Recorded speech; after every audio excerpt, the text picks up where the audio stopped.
हमें अपने देश की महिलाओं में रानी लक्ष्मीबाई, रानी दुर्गावती जैसी महिलाओं की कल्पना और स्थापना करनी चाहिए, जो किसी भी अनाचारी के छक्के छुड़ा सके। पंडित श्रीराम शर्मा आचार्य जी। पुस्तक का नाम नारी को मनुष्य समझा जाए। पुस्तक परिचय। नारी नर से किसी भी बात में पीछे नहीं है। बौद्धिक प्रखरता के क्षेत्र में वह सदा आगे ही रही है।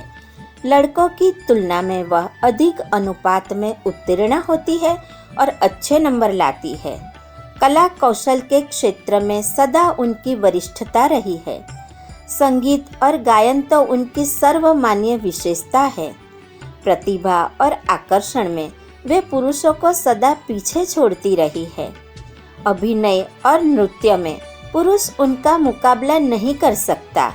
स्नेह, सौजन्य, उदारता, सहानुभूति देने की दृष्टि से उनका अंतराल ऐसा बना हुआ है मानो वे ममता और करुणा की साक्षात प्रतिमा बनकर ही इस धरती पर अवतरित हुई हो। मानवीय वंश परंपरा को चलाने में अधिकांश दायित्व उन्हें ही निभाना पड़ता है। पिता तो इस संदर्भ में निमित्त मात्र है। यहाँ नारी की विशिष्टता और वरिष्ठता का उल्लेख हुआ, पर इतना मानने में किसी को ऐतराज हो तो उसे पुरुष के समतुल्य तो मानना ही पड़ेगा। इस समता पर प्रगतिकरण तभी होता है जब एक दूसरे के लिए दोनों पक्षों के कर्तव्य और अधिकार समान हो। इसमें अंतर पड़ते ही अन्याय आरंभ हो जाता है। इस अन्याय से भारत का नारी समुदाय ही नहीं, विश्व के तथाकथित सभ्य कहलाने वाले देशों की भी यही स्थिति है। तो आइए नारी के अस्तित्व से जुड़े कुछ प्रश्नों पर विचार करें। किस दृष्टिकोण से पुरुष नारी का ऋणी और कृतज्ञ है? नारी का अतीत कैसा रहा है? क्यों नारी को मानवीय अधिकारों से वंचित रखा जाता है? क्या नारी समाज में कोई योगदान नहीं देती? नारी को उसका स्थान देने में परेशानी कहाँ है? क्या पुरुष कभी नारी की बराबरी कर सकता है? भावी जीवन किस आधार पर, किस योजना के साथ पूरा किया जाए? पति पत्नी को आरंभ से ही कैसे विचारों को अपनाना चाहिए? इन सभी प्रश्नों का उत्तर लेकर आपके समक्ष प्रस्तुत है एक लघु पुस्तक जो हमें नारी के जीवन की महत्ता बताती है और समाज में उसका स्थान ऊंचा उठाने का मार्ग प्रशस्त करती है। पुस्तक के कुछ अंश। नारी का यह योगदान न मिले तो समझना चाहिए कि मानवीय सृष्टि इस संसार में से समाप्त हो गई। बचपन में अधिक सीखने की क्षमता होती है। उसका विकास माता की छत्रछाया में ही होता है। बर्मा, युगोस्लाविया आदि देशों में कृषि और पशुपालन जैसे श्रम साध्य और झंझट भरे काम उसके बलबूते ही चलते हैं। इन क्षेत्रों में उसने सफलता का कीर्तिमान स्थापित किया है। स्त्री व्यवसाय करके कमाती नहीं है, फिर भी वह घर पर जो मजदूरी एवं बचत करती है उसकी कीमत जोड़ी जाए तो बचाने में उतनी ही उपयोगिता सिद्ध करती है जितनी पुरुष कमाने में।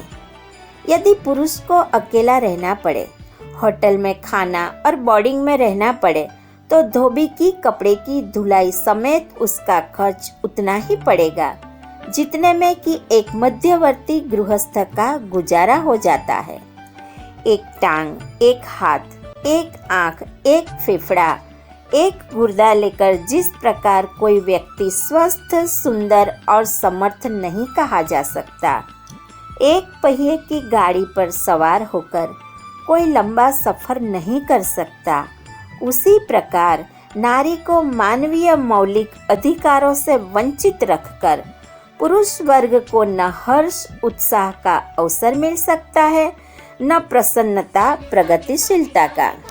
वर्तमान युग धर्म की सीधी सी मांग यह है कि मनुष्य जाति को प्रसन्नता, न्यायनिष्ठता और प्रगतिशीलता के प्रति आस्था आकांक्षा है तो तो उसे नारी के मानवीय मौलिक अधिकार वापस करने होंगे और इस प्रकार रहने का अवसर देना होगा जिससे वह अपने को मनुष्य कहने का, मनुष्य जैसा सम्मानपूर्ण स्वावलंबी जीवन जीने का अवसर प्राप्त कर सके।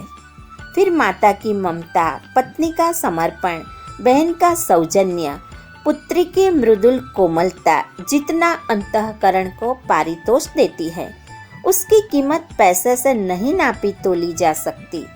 अनेक दृष्टिकोण से पुरुष नारी का ऋणी और कृतज्ञ है।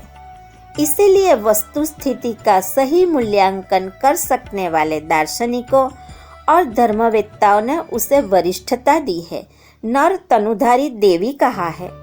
आदि संविधान सृजेता मनु ने तो यहाँ तक कहा है कि जिस घर में नारी की पूजा होती है वहाँ देवता निवास करते हैं। उपार्जन मर्द करे तो हर्ज नहीं, पर उसे खर्च करने का क्रम पत्नी से पूछकर करना चाहिए। घरेलू खर्च पत्नी के हाथों कराया जाए तो उसे अपने को गृह स्वामिनी होने का भान होता रहता है। पत्नी को, घर की महिलाओं को घरेलू खर्च का हिसाब किताब विदित न होने दिया जाए, पैसा सदा अपनी ही जेब में रखा जाए, तो उन्हें यह भान होता है कि वे अधिकार विहीन है।